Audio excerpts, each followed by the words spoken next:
ఏపీలోని రాజమండ్రిలో కల్తీపాలు కలకలం సృష్టించాయి. కల్తీపాలు తాగడంతో చోడేశ్వరి నగర్, వెంకటేశ్వర నగర్ కాలనీలో 5గురు మృతి చెందగా 13 మంది తీవ్ర అనారోగ్యానికి గురయ్యారు. వాంతులు, విరేచనాలు, కడుపు నొప్పితో బాధితులు విలవిలలాడుతున్నారు.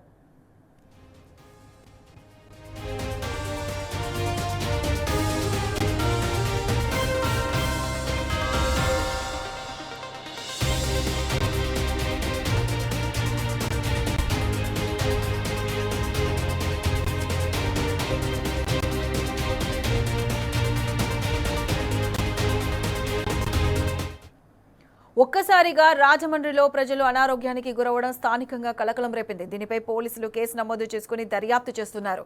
అందరూ అనారోగ్యానికి గురవడానికి గల కారణాలపై దర్యాప్తు చేస్తున్నారు. అందరూ ఒకే చోట పాల్గొనడంతో కల్తీ జరిగి ఉంటుందని అనుమానిస్తున్నారు.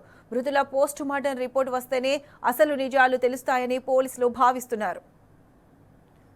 కల్తీపాల వ్యవహారానికి సంబంధించి అధికారులు అప్రమత్తమయ్యారు. కల్తీపాలు తాగిన కాలనీలో 13 బృందాలతో ఇంటింటి సర్వే నిర్వహిస్తున్నారు. మున్సిపల్ కమిషనర్ ఆదేశాలతో హెల్త్ డిపార్ట్మెంట్, వైద్యులు, ఆశా వర్కర్లు, ఇతర బృందాల ఆధ్వర్యంలో సర్వే చేపట్టారు. వారికి సరఫరా అవుతున్న పాల వల్లే ఈ సమస్య తలెత్తిందని గుర్తించారు.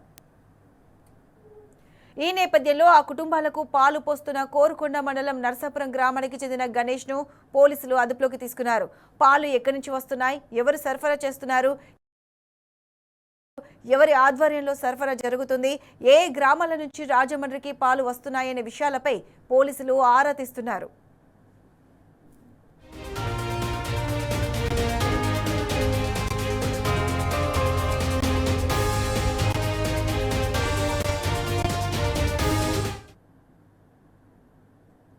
నుంచి 6:30 పాలు, సైకిల్ పాలు అబ్బాయి వస్తారు. అక్కడ చాలామంది ఇక్కడ ఖాతాగా పాలు వేయించుకుని అవి పిల్లలేటి పెద్దలేటి అందరూ అవుతారు. గత సోమవారం అలాగేసారు. ఏమో పాలు తాగిన కాడి నుంచి 60 నుంచి 70 సంవత్సరాల లోపు ముసలి వాళ్ళు అందరూ కొంచెం అస్వస్థకు గురి అయ్యారు. అలాగే ఒకరు చనిపోయారు బాంబే కాలనీలో.